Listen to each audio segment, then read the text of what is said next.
Estonia é un dos países que está máis ao norte da Unión Europea. Este fai frontera co Mar Báltico e os países denominados Estado Báltico, que son Lituania, Letonia e Estonia.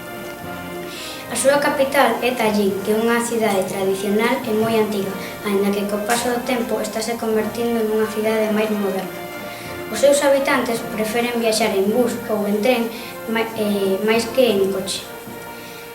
Caracterízase por ter moitos parques naturais. O máis coñecido é o Parque Natural de Soma, no que se poden realizar moitas actividades como navegar polos seus lagos. O deporte máis tradicional alí é o esquí de fondo, xa que no 2010 e no 2012 gañaron 2 medallas de plata. Alí os invernos son moi complicados, xa que non se pode viaxar moi facilmente, pero aínda así podes encontrarte a 0 grados xente pescando. Pertenece á Unión Europea. Está en Europa do Sur e ten varias islas ao norte de África. A capital de Italia é Roma.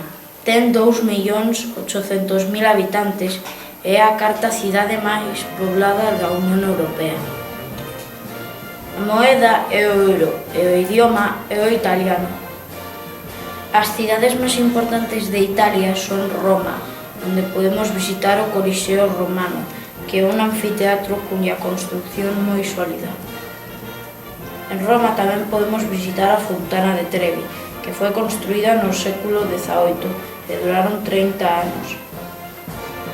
Outra cidade é Milán, onde encontramos o Arco da Paz, que fai referencia aos triunfos de Napoleón.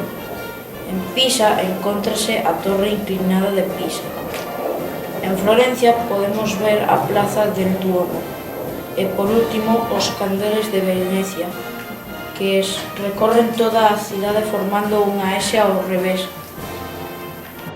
Bulgaria está situada no sureste de Europa. Os montes Balcanes atravesan o centro do país. Hacia o norte esténdese os suaves ondas do río Danubio. A súa capital é Sofía. Foi declarada capital de Bulgaria o 3 de abril de 1879. É a cuarta capital máis alta de Europa, cos seus 600 metros sobre o nivel do mar. Ten máis de 7 millóns de habitantes. A súa moeda é a leu. A causa que ten esas moedas é que ocupan máis espazo. A comida típica de Bulgaria é o yogur. Les dá igual de que sabor sexa, sigue sendo aperitivo típico dese lugar.